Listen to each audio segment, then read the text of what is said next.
Welcome back. I'll be reacting to Destiny 2 Vidoc. And Tyson, take one, marker. There's a line that emerged in Destiny 1 that wasn't planned for, but is very deliberate by the person who put it in the game, and is very resonant for Destiny players, and resonant for me as a person.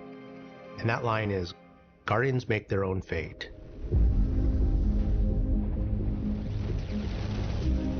That still gives me goosebumps. For me, that has sort of become a touch point for the Destiny story. Again and again, external forces come and try to impose a fate upon you and humanity. And again, you show them that they can't do that. We make our own fate. That's not just a powerful theme of Destiny, it's also a powerful theme for us as people, as both developers and as humanity. We make our own fate.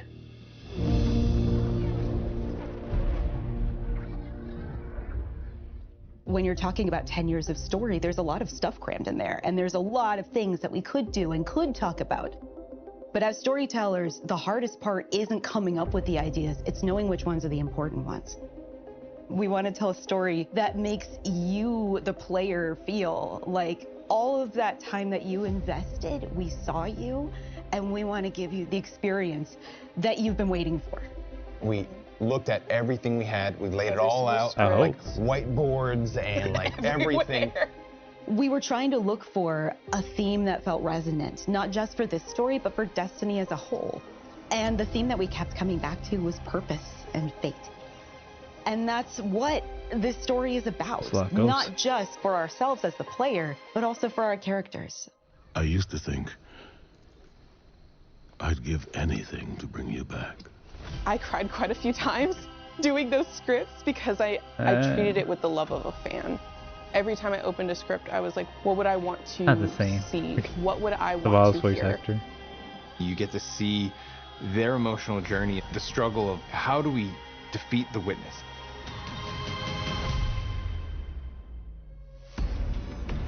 Let's bring an end to your futile exertions.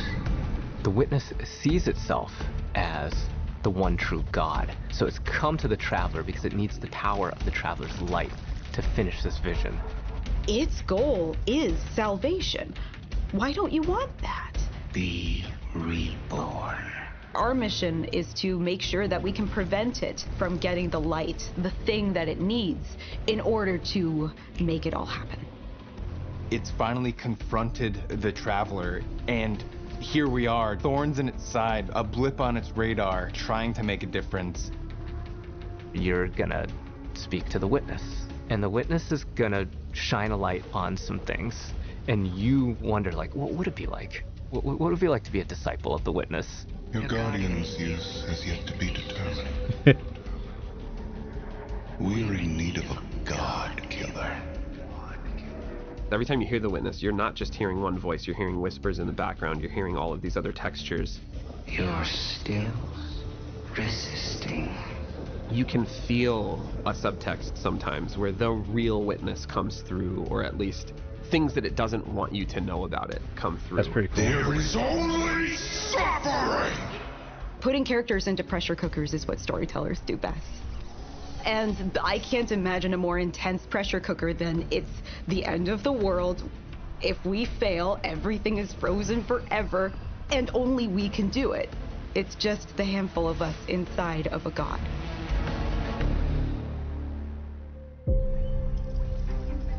There were a couple of themes that we had when we started on the Pale Heart. The two main ones that I remember were surreal and Shattered to Spire. Seeing how they put a tiny little guardian at the beginning of this vast journey that's spreading out in front of you really put into perspective the scale that we needed to hit in order to make the Pale Heart look and feel dangerous and ambitious and vast. When we were thinking of surreal things, it was a bit of a challenge, because how do you make something surreal? For me, is putting familiar things out of context. What is the thing when you turn the corner that you are not expecting? So that's when we play with scale, we play with unexpected things, repetition, There's this awesome piece of concept art that is like this massive ghost in the horizon, and you just like go over there and it's just like broken down in the middle, and it's just weird in a way that is unsettling but at the same time feels very visceral. Another one that we used was body parts, and it sounds a bit strange because we didn't want to do body horror. So I was taking screenshots from the game and just trying to find silhouettes and things that would look surreal. And I started replacing all the trees with hands. So all the limbs was made out of fingers coming out and eyes were on the floor. And I do remember our direction was like that, like more hands. Are there hands holding up the freeway in which we were born? Yes. You'll recognize it instantly, and then almost as quickly you'll realize you've never been here before. I definitely feel like there's some aspects of the Pale Heart where like, this is freaking weird and scary. I want to take that risk. I want to push a little bit of what expectations of a destination can be, and I hope that players love that. As players progress, like they get to see so more far. influence of the Witness, not just on the Traveler, but also on the races that it's interacted with that we've seen so far. The Dread are a result of the Witness experimenting with the light. So while it's inside the Pale Heart, it's able to access the light as it's trying to siphon it. It is using that light to create and alter new and different combatants. And so we've encountered some of these members before. Now we have a name for them. The new Dread units. They're using a new language, collaborating with narrative. We went through and used this constructed language tool to generate different phrases and figure out like grammar structures and other things. The pyramid language that the new Dread units speak is actually translatable. So players, if they're really interested in figuring out what the pyramid units are saying, could decipher these. Kos yen itget, vaktoku vakad. The Husks are an interesting addition to Destiny because you've never fought anything like them before. We talked about, oh yeah, they need some big weapons. Like, it needs to look like this thing is serious business. They wanted a bit of a secondary unit on it, so like a 2-in-1. As the sketches were progressing, we were kind of like, oh, this feels like it's sentient. And we just love the idea. We had all these different sound effects in our library of water bladders that make some really cool sounds when they're shaken. We used some sounds of slapping jello too. So that was kind of the foundation for the Husk. We have all these real physical sounds that come together and feels like an alien moving around in the stomach of this thing. The collaboration between the different disciplines and the trust we have for each other. At the end, it comes out better than anybody could have made individually.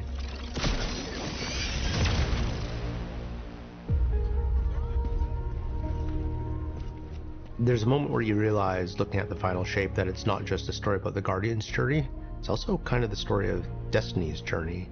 It starts in a place of uncertainty and challenge, and then it changes and evolves, and it proceeds forward into the unknown. And as you get closer to the final shape, those two experiences converge. We know where we're going, we know where we're aiming for.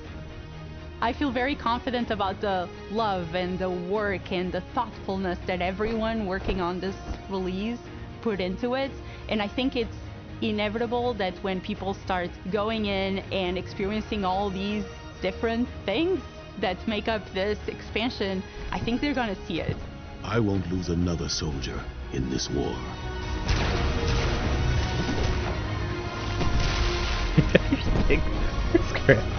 Here. Screw you.